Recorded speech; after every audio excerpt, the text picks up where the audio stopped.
Welcome to VBC on TV. నేను ప్రసన్న. కూటమి అభ్యర్థులైన TDP, Bhajapa, Janasena party నేతలకు రాష్ట్ర బీసీ సంఘం అధ్యక్షులు కేసేన శంకర్రావు, ఎమ్మెల్సీ దువ్వాడ రామారావు మద్దతు తెలిపారు. విశాఖ టీడీపీ పార్టీ కార్యాలయంలో ఏర్పాటు చేసిన మీడియా సమావేశంలో వారు మాట్లాడారు. ఈ సందర్భంగా బీసీ సంఘం అధ్యక్షులు మాట్లాడుతూ ఈ 5 సంవత్సరాలు కూడా బీసీ సంఘం ప్రజలు, నాయకులు అనేక విధాలుగా నష్టపోయారని తెలిపారు. బీసీ సబ్ ప్లాన్ ను పూర్తిగా నిలిపివేసిన ఘనత జగన్మోహన్ రెడ్డికి దక్కుతుందని మండిపడ్డారు. రాజకీయంగా ఏదైతే ప్రాధాన్యత ఉండాలో బీసీలకు దాన్ని పూర్తిగా నష్టపోయారని తెలియజేశారు. గతంలో చంద్రబాబు నాయుడు ప్రభుత్వంలో బీసీలకు అనేక సంక్షేమ పథకాలను అమలు చేశారని, మరి జగన్మోహన్ రెడ్డి ప్రభుత్వంలో బీసీలకు తీవ్ర అన్యాయం జరిగిందని గుర్తు చేశారు. కార్యక్రమంలో టీడీపీ పార్లమెంటరీ నియోజకవర్గ మాజీ ఎమ్మెల్యే గండి బాబ్జీ, బీసీ సంఘం అధ్యక్షులు, నాయకులు తదితరులు పాల్గొన్నారు. పర్టికులర్గా మా బీసీ కుటుంబ సభ్యుల దృష్టికి, పెద్ద దృష్టికి తీసుకొస్తున్నాను.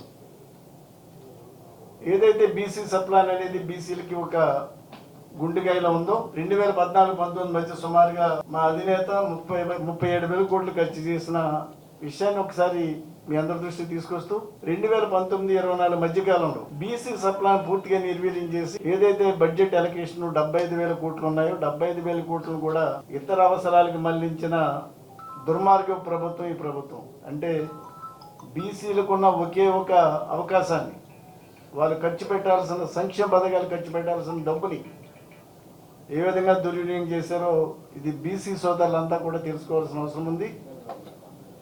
రెండవ పాయింట్ ఏంటంటే బీసీలు స్థానిక సంస్థల్లో ఏదైతే 34% రిజర్వేషన్స్ ఉన్నాయో ఆ 34% రిజర్వేషన్స్ని 24% చేసి ఈ దుర్మార్గ ప్రభుత్వం బీసీలకి పొట్టగొట్టిన విషయాన్ని కూడా బీసీ సోదరులందరి దృష్టికి తీసుకొస్తున్నాను. తద్వారా సుమారుగా మనం బీసీలు 16,800 పోస్టులు పోగొట్టుకున్నాం. అందులో సర్పంచ్లు ఉన్నాయి, ఎంపీటీసీలు ఉన్నాయి, జడ్పీటీసీలు ఉన్నాయి, మున్సిపల్ చైర్మన్స్ ఉన్నారు, జడ్పీ చైర్మన్స్ ఉన్నారు, కార్పొరేషన్ చైర్మన్స్ ఉన్నారు. అనేక పదవులు పోగొట్టుకున్నాం. అంటే రాజకీయంగా ఏదైతే ప్రాధాన్యత అవసరమో రాజకీయ ప్రాధాన్యత ఈ ప్రభుత్వంలో బీసీలు పూర్తిగా నష్టపోయారు. తెలుగుదేశం పార్టీ హయాంలో 2014-19 మధ్య అనేక సంక్షేమ పథకాలు అమలు చేసిన, బీసీలకు అమలు చేసిన ఘనత చంద్రబాబు నాయుడు గారు. ఈ విషయం ఎందుకు చెప్తున్నానంటే మీ అందరికీ కూడా తెలుసు, బీసీ కుటుంబ సభ్యులందరికీ తెలుసు. ఒక విదేశీ విద్య తీసుకున్నా, ఒక ఆదరణ పథకం తీసుకున్నా, ఒక రుణ సౌకర్యం తీసుకున్నా, బెస్ట్ అవైలబుల్ స్కూల్స్ తీసుకున్నా, స్టడీ సర్కిల్స్ తీసుకున్నా, బీసీ భవన్స్ తీసుకున్నా, కమ్యూనిటీ హాల్స్ తీసుకున్నా, అనేక సంక్షేమ పథకాలు ఈ రోజున రద్దయిన విషయాన్ని కూడా మా బీసీ కుటుంబ సభ్యులందరి దృష్టికి తీసుకొస్తున్నాను. అంటే ఏ విధంగా 5 సంవత్సరాల కాలంలో నష్టపోయామన్న దానికి నేను చెప్పిన ఈ 3 కూడా చాలా ఇంపార్టెంట్ పాయింట్స్.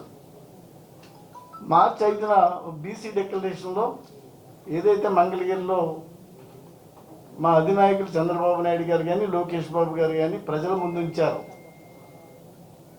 బీసీ డిక్లరేషన్లో అనేక బీసీలకు సంబంధించి ప్రాధాన్యత అంశాలన్నీ కూడా పొందుపరచడం జరిగింది. అదేవిధంగా అన్ని సామాజిక వర్గాల పరంగా ఏదైతే మెయిన్ డిమాండ్స్ ఉన్నాయో ప్రతి సామాజిక వర్గం యొక్క మెయిన్ డిమాండ్స్ అన్నీ కూడా బీసీ డిక్లరేషన్లో పొందుపరచడం జరిగింది.